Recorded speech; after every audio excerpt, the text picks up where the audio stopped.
The cell is already awake when the screaming starts. Not the sharp cry of panic, but the hoarse animal sound of a man whose body has learned pain too well to protest it properly. Torchlight stutters across damp stone, briefly illuminating rusted iron rings bolted into the walls. Barbed wire shadows stretch and recoil like living things as the flame flickers. Somewhere down the corridor, boots scrape against the floor, not marching, not disciplined, just men moving without urgency, as if time itself has lost meaning here. A door slams, not the kind meant to intimidate, the kind meant to end conversation. Inside the cell, a man is dragged across stone. His body resists only out of habit now, fingers clawing weakly at the floor, nails torn, knuckles split open and blackened with old blood. The guards don't call him by name, not yet. Names still carry weight, even in places like this. One guard mutters something under his breath. Another snaps back in a low voice, angry, nervous. Their words blur together, swallowed by the corridor, but the tone is unmistakable. This is not procedure. This is not protocol. This is something happening in the dark after the paperwork has stopped mattering. Somewhere beyond the walls, the war is already over. Flags have been lowered, speeches have been made. History is being written in clean sentences, with clean conclusions. But here, inside this forgotten detention facility, the war has not finished speaking. A man is thrown forward. His shoulder collides with the wall. He groans, not loudly, not dramatically, but with the exhausted sound of someone whose body has been broken too many times to keep count. Still, the guards hesitate. One of them steps back. "Not here," someone whispers. "We're not supposed to." The sentence never finishes. Another scream cuts through the corridor, closer this time. Not from this cell, but from somewhere nearby. Another prisoner, another reckoning. The guards exchange looks. Fear passes between them quickly, unspoken but understood. This place is temporary. Authority here is thin. Tomorrow, officers will arrive. Reports will be filed. Questions will be asked. By morning, whatever happens now must already be settled. The man in the cell coughs. It's wet, deep, unhealthy. One guard scoffs. "Look at him," he says. "He won't last anyway."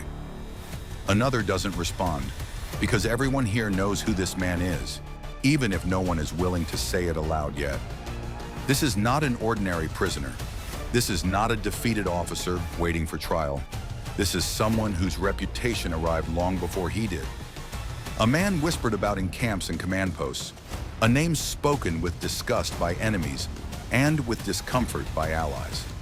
A figure whose crimes were so excessive they unsettled even those fighting on the same side. But for now, he is just a body in a cell, unnamed, unacknowledged, bleeding into the stone. Outside, footsteps approach, heavier this time, more deliberate, someone important. The guards stiffen. One reaches for his belt. Another wipes his hands on his trousers, as if that might erase what's already been done. The door creaks open again. A voice speaks quietly, but with authority. "Is it finished?" No answer comes immediately, because the truth is complicated. The truth is dangerous, and the truth will not survive the night if it's spoken too clearly. The man on the floor exhales slowly. His chest rises, then stalls. A rattle forms in his throat. His eyes flutter, not in fear, not in regret, but in something closer to disbelief. Not at death, at how it has arrived. By morning, one of the most brutal men of the war would be dead. Officially, it would be written as illness, heart failure, infection. Natural causes accelerated by poor conditions. Nothing unusual, nothing worth investigating. But unofficially, something else happened here. Something that never made it into the records. Something that history prefers to leave behind locked doors, sealed files, and unanswered questions. And the man lying on that stone floor, the man no one has named yet, was Oskar Dirlewanger. And this is where his story truly ends. The name comes late. Not because it was unknown, but because it carried weight. Even after the war, even after defeat, Oskar Dirlewanger. It settles into the room like smoke, thick and unpleasant, impossible to ignore once spoken aloud. There is no dispute about what he did. That much is clear, painfully clear.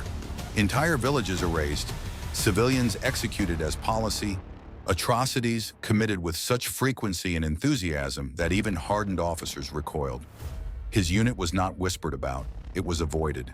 His methods were not debated, they were endured. The crimes were recorded, filed, stamped, signed. Testimonies exist, photographs exist, orders exist. There are documents describing mass shootings, scorched settlements, bodies left where they fell as warnings to the living. Reports written in language so clinical it barely conceals the horror beneath it. History did not struggle to condemn Oskar Dirlewanger. History struggled to explain how he died. Because when the war ended and the reckoning began, something strange happened. The trail thinned, not vanished, just interrupted. One report lists him as detained. Another places him in medical care. A third, written days later, simply states, deceased. No autopsy attached. No detailed witness statements. No consistent account of his final hours. Just a cause of death that reads like a placeholder. Illness, infection, a body that gave out on its own. Yet the margins tell a different story. Dates don't align. Signatures change handwriting. Pages appear retyped, cleaner than they should be. And then there are files that should exist, but don't. Men who processed thousands of prisoners left behind meticulous records. Except here. For Oskar Dirlewanger, the paper trail collapses exactly where it matters most. The moment accountability should have sharpened, the details blur. Witnesses later contradicted one another. Guards recalled events differently depending on who asked and when. Some remembered violence. Others remembered none at all. A few remembered being told to forget. And none of these contradictions ever reached the courtroom. Because by the time the trials began, by the time the world demanded clean narratives and orderly justice, Dirlewanger was already dead. Conveniently so. What you're about to hear never appeared in the final trials. Not because it wasn't known, but because it disrupted the shape of the story that needed to be told. The war had villains, but it also needed closure. It needed conclusions that fit on paper. It needed deaths that asked no further questions. A public trial would have exposed more than his crimes. It would have forced answers about who protected him, who deployed him, who tolerated him, until he became a liability instead of a weapon. And so his end was reduced to a line, a sentence without context, a death without inquiry. Yet behind locked doors, among guards who never testified and reports that never surfaced, another version lingered, unfinished, unofficial, and deliberately ignored. Because if the truth of how Oskar Dirlewanger died became known, it would reveal something far more uncomfortable than his survival ever did. It would reveal how justice sometimes arrives, not in courts or verdicts, but in corridors without witnesses, in cells where paperwork stops mattering. And that is why this story was buried, not to protect him, but to protect everyone else. After the surrender, Oskar Dirlewanger did not disappear. That detail matters. He was not lynched in the chaos of collapse, not executed in the fog of retreat, not lost beneath rubble or artillery fire. He was taken alive, captured not by vengeance, but by procedure. According to surviving records, his capture followed a familiar pattern: disarmament, identification, transfer. The machinery of post-war order still functioned, even if imperfectly. He was moved through custody like any other high-value detainee, logged, escorted, assigned a holding location, and for a brief moment, just a moment, it appeared that history would do what it promised. Put him on trial, place him under oath, force his name into the record where it could not be softened or erased. But somewhere between capture and accountability, something shifted. The transfer orders are where the story fractures. One document places him in Altshausen prison. Another suggests a medical detour, treatment for injuries, exhaustion, illness. A third references a temporary holding facility, vague in description, precise in date. Too precise. Because when those dates are aligned, they overlap in ways they shouldn't. He cannot be in 3 places at once, unless one of them is lying. Eyewitness accounts only deepen the confusion. One guard later claimed Dirlewanger arrived barely conscious, beaten, swollen, reeking of decay. Another insisted he walked under his own power, defiant even in defeat. A medic recalled treating him briefly, then being ordered away. A different medic denied he ever saw him at all. None of these men were strangers to violence. What unsettled them wasn't what happened during the war, it was what happened after. Because Dirlewanger was no longer protected by rank or necessity, no longer useful, no longer dangerous in the way he once had been. He was dangerous in a different way now. Alive, he could talk. Alive, he could name names. Alive, he could force a reckoning that extended beyond one man and one unit. And that made his transfer more than logistics. It made it a decision. The window where everything changes is small, measured not in weeks, but in days. Within that window, reports stop being specific. Language becomes cautious. Details are replaced with implication. Instead of escorted by, the text reads delivered to. Instead of examined by, it says seen. Instead of cause, it settles for condition. These are not accidents of translation. They are signs of something being handled quietly. By the time Dirlewanger reaches his final holding place, wherever that truly was, his fate is no longer written in ink. It is negotiated. And this is where the first unofficial version of events begins to circulate. Not in courtrooms, not in archives, but in guarded recollections shared years later, always with hesitation, always with the same opening phrase, "I was told not to speak about it." According to this version, there was no sudden illness, no spontaneous collapse, no quiet death in a bed. There was anger, there was memory, and there were men who had seen what Dirlewanger left behind. Men who did not need documents to remind them why he should not live long enough to face a judge. But this version was never written down, because once something is written, it can be questioned. Once it is questioned, it can unravel. And once it unravels, it leads back, not to him, but to the system that enabled him. So instead, the official story stood, short, clean, final. And the unofficial one stayed where it was born, in corridors without witnesses, among guards who understood the difference between justice and closure, and inside a prison where one transfer quietly became an ending. Before there was a death without answers, there was a unit without limits. Long before prison cells and missing paperwork, Oskar Dirlewanger commanded something far more dangerous than a battalion. He commanded permission, permission to abandon restraint, permission to redefine brutality as effectiveness, permission to do what others were not allowed to do, and then deny it afterward. The unit that bore his name did not form by accident. It was engineered. Officially, it began as an experiment. The Reich faced a problem on the Eastern Front. Vast forests, endless villages, resistance that blended seamlessly into civilian life. Conventional units struggled to contain it. Discipline slowed them down. Rules complicated decisions. So the solution was simple: remove the rules. The Dirlewanger Brigade was assembled not from model soldiers, but from society's refuse. Men other units rejected. Men courts had already judged. Men for whom violence was not a duty, but a language. Poachers were among the first recruited, not because of ideology, but because they knew how to stalk, how to track movement through forest undergrowth, how to kill quietly, efficiently, without hesitation. Then came violent criminals, assault, rape, murder. Men offered a bargain, serve, or rot. Some accepted out of desperation, others out of anticipation, and finally political prisoners, dragged from camps, uniforms thrown at them, rifles placed in shaking hands. Forced into service under officers who despised them as much as they despised the enemy. The unit was a contradiction from the start, half coercion, half enthusiasm, entirely unrestrained. Dirlewanger did not try to civilize them. He encouraged what others suppressed. He understood something fundamental. Brutality increases when it is rewarded instead of punished, and he rewarded it lavishly. The first deployments were framed as anti-partisan operations, a phrase that sounds tactical, clean, almost reasonable.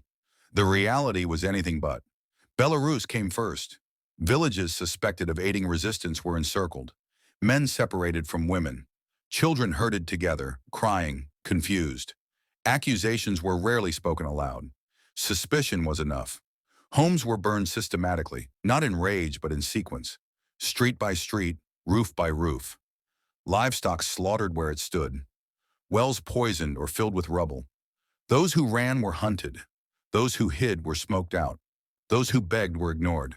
The brigade learned quickly. Killing did not bring punishment. Looting brought praise. Excess brought promotions. Each operation pushed the boundary further. What began as executions became spectacles. Public shootings turned into mass burnings. Entire populations erased under the justification of security. And through it all, discipline decayed. Alcohol flowed freely. Looted bottles passed from hand to hand. Laughter echoed off camera while villages burned in the background. Not nervous laughter, celebratory. Some men resisted, quietly. They followed orders but avoided excess when they could. They fired into the air. They turned away. They looked for excuses to be elsewhere when civilians were rounded up. Others embraced it fully. They volunteered for the worst tasks. They competed. Who could be crueler? Who could be faster? Who could leave nothing behind? The brigade became infamous even among German forces. Commanders complained. Allies protested. Reports described behavior damaging to morale and excessive even by necessity. Yet Dirlewanger remained in command. Because despite everything, despite the chaos, the indiscipline, the revulsion, the unit produced results. Resistance collapsed wherever they passed, not because it was defeated, but because it was annihilated. Then came Poland, and with it, Warsaw. By 1944, the city rose in defiance, an uprising fueled by desperation and hope. Fighters armed poorly, civilians supporting them with everything they had left. Dirlewanger's unit was unleashed into the city like a threat finally unsheathed. What followed defies clean narration. Districts were cleared block by block, hospitals stormed, wounded executed in their beds, entire apartment buildings set ablaze with occupants still inside. Civilians were used as human shields. Women were assaulted openly. Children were shot for running. This was not combat. It was extermination disguised as suppression. Even hardened SS officers documented their shock. Not at the killing, but at its enthusiasm. The brigade did not simply obey orders, they embellished them. Warsaw burned not because it was tactically necessary, but because restraint no longer existed. And through it all, Dirlewanger led from the front, wounded repeatedly, decorated repeatedly, promoted not for leadership, but for persistence. Each injury became proof of commitment.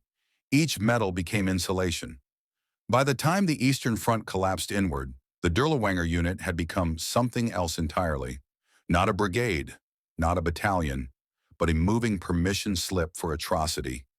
Yet even within this machinery, ambiguity lingered. Some soldiers would later testify they had no choice. That refusal meant death. That survival required obedience. Others admitted, quietly years later, that they had never felt more free. Because when the rules were removed, so was accountability. And when accountability vanishes, cruelty expands to fill the space. This was the world Oskar Dirlewanger created. A world where excess was strategy, where restraint was weakness, where death was not an outcome, but a tool. And when that world finally collapsed, when its architect was dragged into a cell and stripped of uniform, rank, and protection, the question was never whether he deserved to die. The question was whether the system he served could afford to let him live long enough to speak. History often speaks from above, from command posts, from memoranda, from men who survived long enough to explain themselves. But beneath Oskar Dirlewanger, beneath orders, insignia, and excuses, there were other voices. They were quieter, less protected, easier to ignore, yet they saw everything. The soldier. He was 16 when the uniform was issued, too young to shave, old enough to carry a rifle. Conscription arrived without ceremony.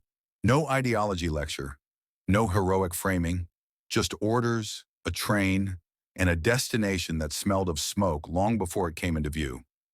At first, he told himself he was guarding roads, watching tree lines, doing nothing that mattered. Then one morning, the unit stopped outside a village. Men were pulled from homes, lined up, hands raised, no resistance, no weapons found. He remembers the sound of a list being read, names mispronounced, a pause between each one, then gunfire. He didn't fire. Not at first. He stood there, frozen, while others stepped forward, men older, louder, more certain. When the order came again, closer this time, someone shoved him. Do it! He aimed low, closed his eyes. When it was over, no one spoke about what had happened. They drank instead, laughed, argued over stolen watches. That night he couldn't sleep, not because of guilt, but because he knew the next time would be easier. She never learned which unit entered her village. It didn't matter. Uniforms blurred together when the shouting began. Her husband was taken first, then her father, her brothers, the older boys. They were told to stand by the well. She watched from behind a door frame, one hand over her mouth, the other gripping the wall so hard her fingers went numb. Shots echoed once, then again, then stopped. By the time she was dragged outside, the bodies were already being moved. Not buried, moved, stacked near the edge of the forest, as if even the earth had refused them. Her house burned with everything inside it. Photographs, letters, names. There were no graves, no markers, just scorched ground and silence where a village had been. Years later, when officials asked for details, she struggled, not because she forgot, but because there was nothing left to point to. No coordinates, no records, no proof her family had ever been there at all. The witness. He wore the same uniform as Dirlewanger, the same insignia, the same oath. But he did not belong to the same world. He watched operations unfold with growing alarm, not at the violence itself, but at the lack of containment. Orders ignored, civilians targeted deliberately, drunkenness tolerated in combat zones. This was not strategy, it was corrosion. He filed reports, carefully worded, internally routed, marked confidential. He accused Dirlewanger of endangering operations, of undermining discipline, of committing acts that would become liabilities when the war ended. He was not alone. Others complained too. Commanders asked, quietly, whether this man should be removed, transferred, contained. The answer always came back the same: delayed, deflected, denied. Dirlewanger survived inquiries that destroyed lesser men. He survived courts-martial that never fully convened. He survived because someone higher decided he was still useful. Or worse, that dealing with him openly would expose too much. The soldier learned to stop asking questions. The civilian learned not to expect justice. The officer learned that complaints disappear faster than men. And through all three lives, separate, unconnected, never meant to intersect, ran the same quiet realization. Dirlewanger was not protected by ignorance. He was protected by convenience, which leaves a question that refuses to stay buried. If even the SS wanted him gone, why was he still protected? Empires rarely fall all at once. They leak first. Orders arrive late. Supplies don't arrive at all. Maps no longer match the ground beneath collapsing boots. By late war, the roads are clogged not with advance, but retreat. The Dirlewanger unit does not march so much as drift backward, fragmented, exhausted, increasingly feral. The confidence that once fed on immunity begins to rot under pressure. Uniforms hang loose on bodies thinned by wounds and hunger. Mud cakes everything: boots, coats, weapons, until rank becomes indistinguishable. Dirlewanger himself is wounded again, then again, and again. Bullets tear through him but refuse to finish the job. Shrapnel embeds itself deep, leaving scars that swell and fester. Each injury should have removed him from command. Instead, each one becomes another excuse, another delay, another reason no one wants to deal with him directly. Hospitals become way stations of chaos, bombed, overrun, evacuated mid-treatment. Patients lie in corridors. Surgeons operate without anesthetic. Records burn alongside buildings. Dirlewanger passes through these places like a ghost with papers, sometimes admitted, sometimes discharged without explanation. sometimes simply gone. Witnesses later disagree on when they last saw him in uniform. That confusion is not accidental. Command begins to fracture, orders conflict, authority collapses into improvisation, units dissolve into remnants, clinging to survival rather than purpose. And for the first time, Dirlewanger is no longer feared because of what he can do, but because of what he represents: a liability, a living record of everything that cannot survive defeat. The Allies close in from all directions. Air superiority suffocates movement. Encirclement is no longer a threat, it is the map. Suddenly, the man who once operated beyond consequence is being tracked, not hunted officially, not yet, but watched. And that is when the documents start to vanish, quietly, selectively, before the war even ends. Reports referencing Dirlewanger's unit are refiled under broader categories.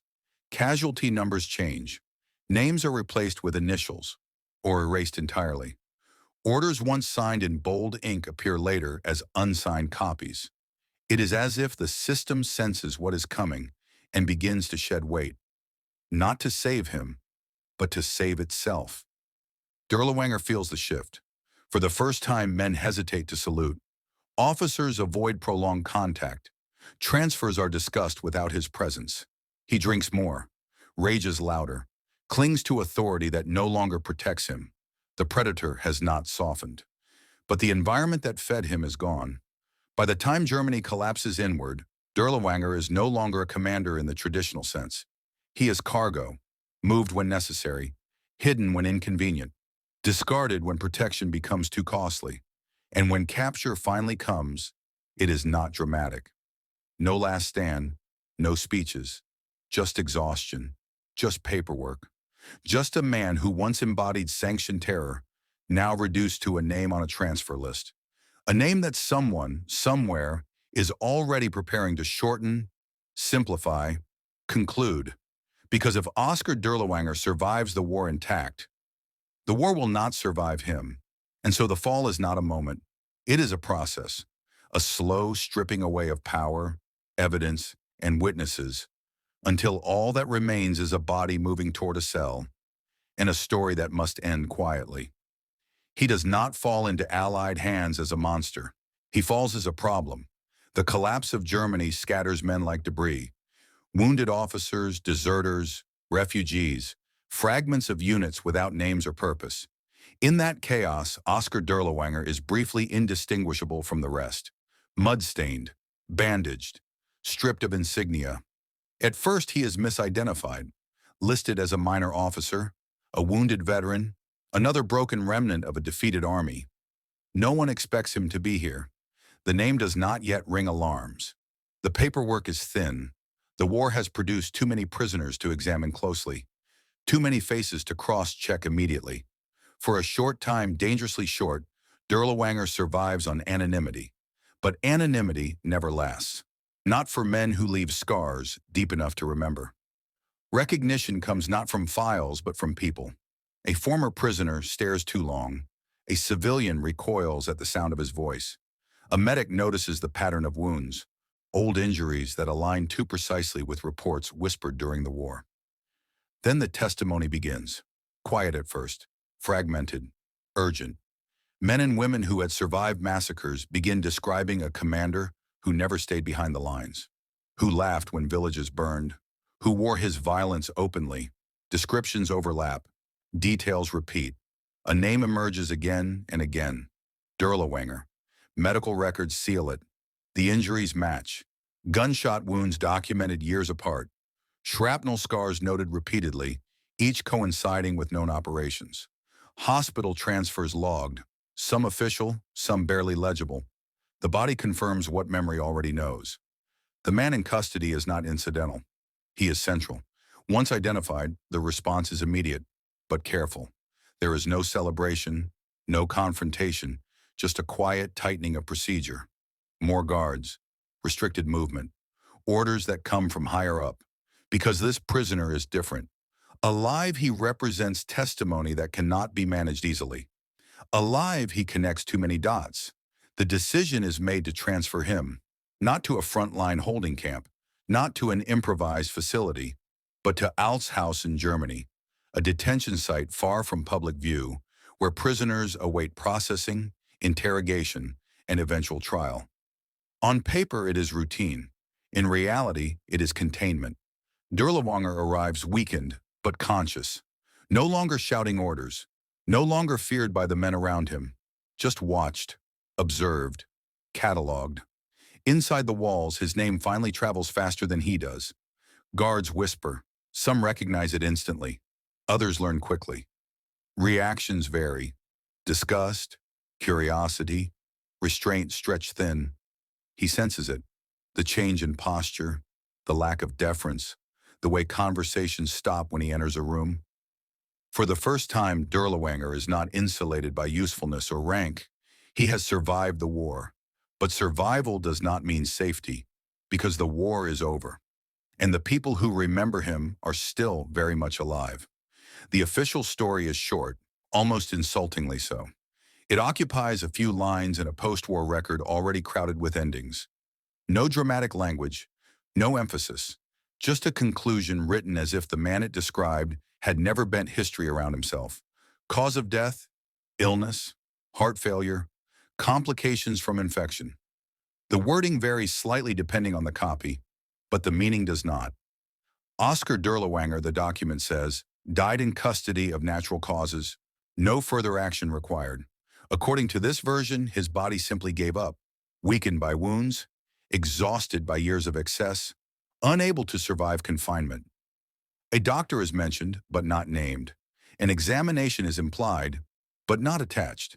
There is no autopsy report in the file, no detailed timeline, just an ending that asks no questions. But outside the file, the story fractures immediately, because those who were present remember something else. Not clearly, not consistently, but vividly. One group of guards would later claim Dirlewanger was beaten. Not once, repeatedly. They describe a pattern, escorted from his cell, returned hours later barely able to stand. Faces swollen, ribs bruised, movement slower each time. No punches thrown in rage. They describe something colder, deliberate, measured, as if restraint itself had been rationed and then withdrawn. These guards insist it was not official policy, but they also insist no one intervened. Another version implicates Polish soldiers, men attached to Allied forces, men who had seen what Dirlewanger's unit left behind in Warsaw. According to this account, recognition came quickly, and with it, fury that paperwork could not contain. Words were exchanged, then fists, then boots. This version suggests the violence was spontaneous, unplanned, unrecorded. Justice delivered not by courts, but by memory. Yet no official report mentions their presence that night. No orders placed them inside the facility, which raises a question. If they were not there, why do so many accounts mention them? A third account comes from former prisoners, men who had survived camps, ghettos, uprisings. They claim they identified Dirlewanger immediately, not from photographs, from posture, from voice, from the way he looked at people, as if ownership could still be asserted through eye contact alone. In this version, the violence is personal, delayed, inevitable.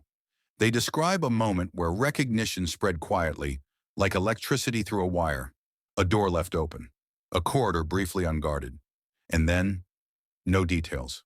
Only the certainty that what followed was not gentle. None of these versions fully align. Timelines overlap but never lock. Participants disagree. Motives blur. And yet something remarkable emerges from the contradictions. Every account, official and unofficial, agrees on one thing. He did not die peacefully. Not in his sleep, not without resistance, not without fear. Whether illness finished what violence began, or violence was disguised as illness, no document settles the matter. Because the records end exactly where explanation should begin. And that silence is not accidental. It is deliberate. Because confirming any one version would raise a question far more dangerous than how Oskar Dirlewanger died. It would force the world to ask whether, in the ruins of justice, someone decided that the law could wait, and that this man could not. Silence in the aftermath of war is rarely accidental. It is negotiated.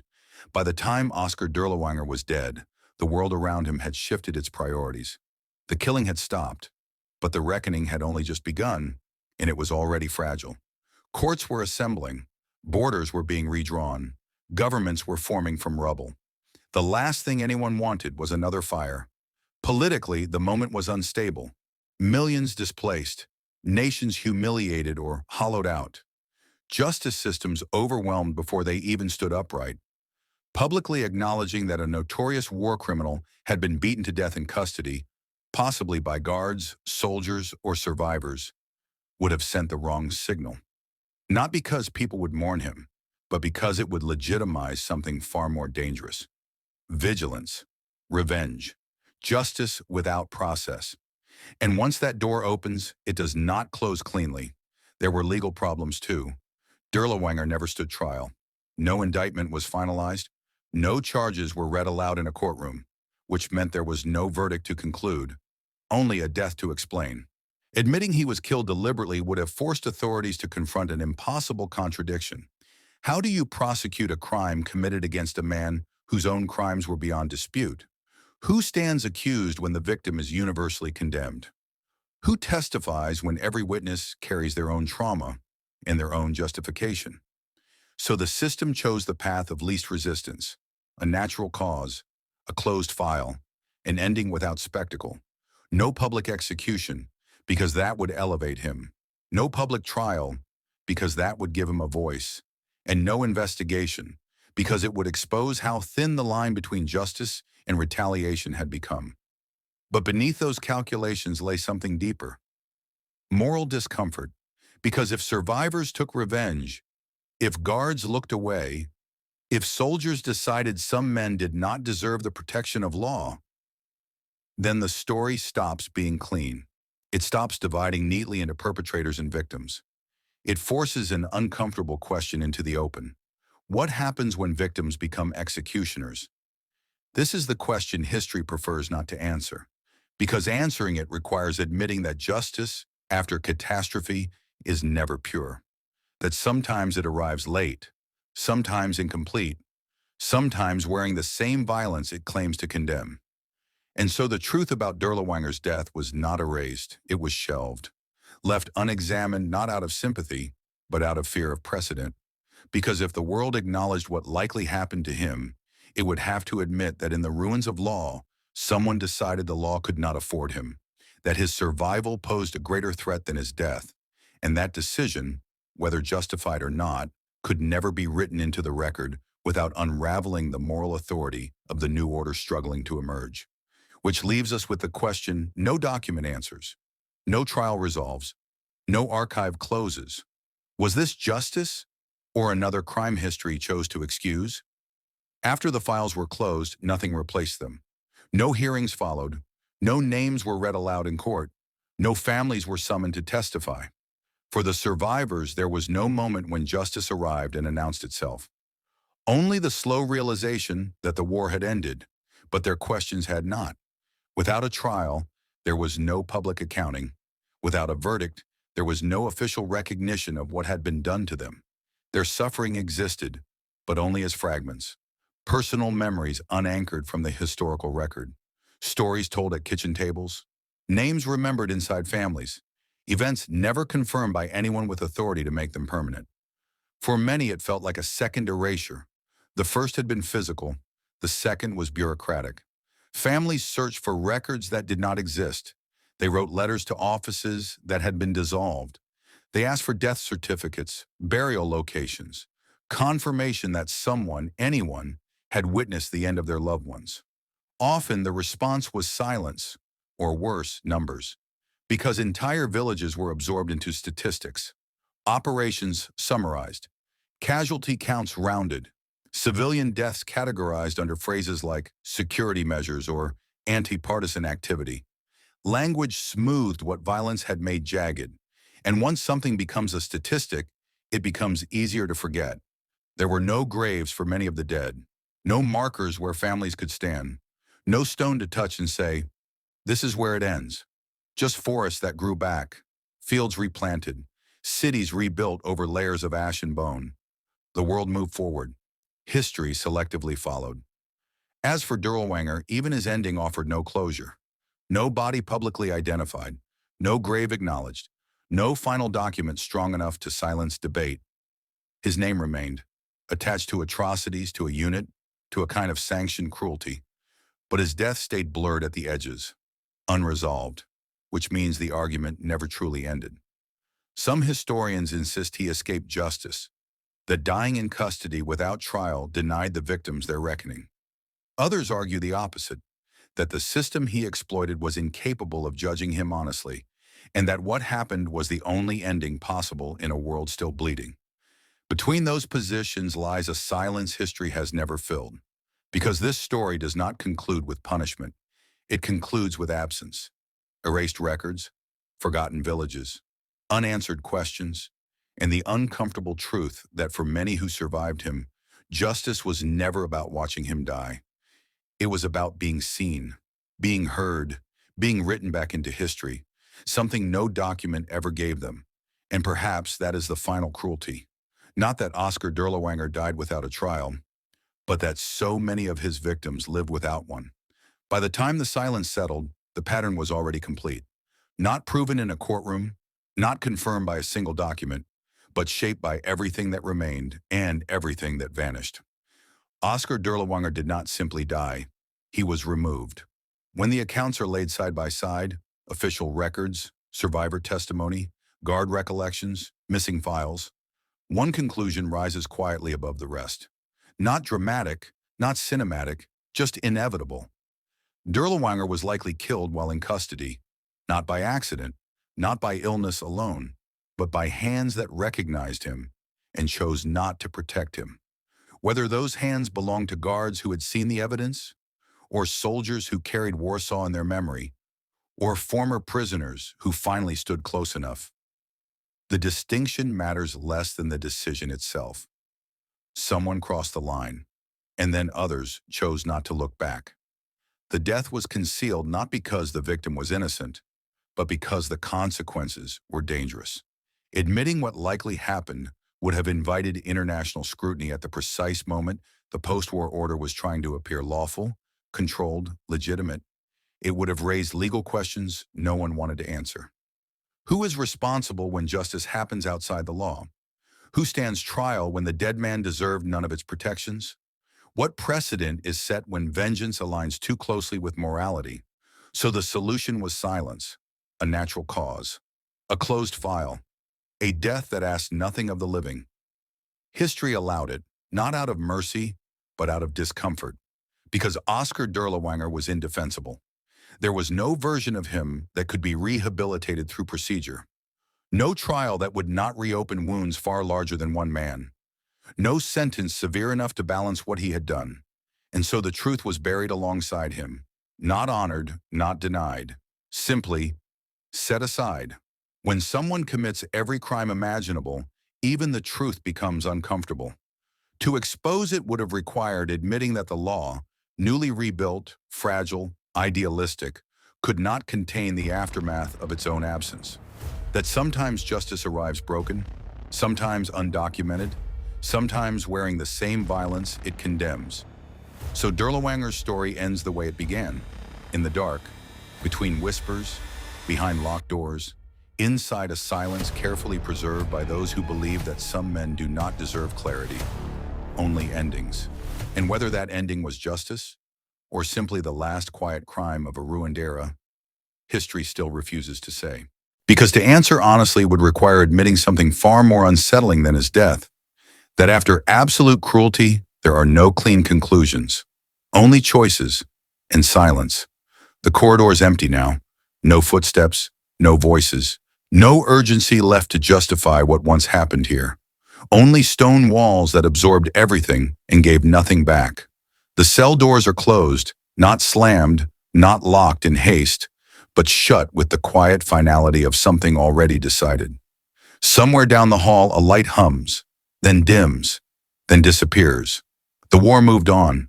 The records closed. But some stories refuse to stay buried. They linger in missing files, in altered reports, in testimonies never sworn under oath. They survive in memory when documentation fails, in silence where answers should have been. Oskar Dirlewanger is gone, but the questions his life and death left behind remain unresolved.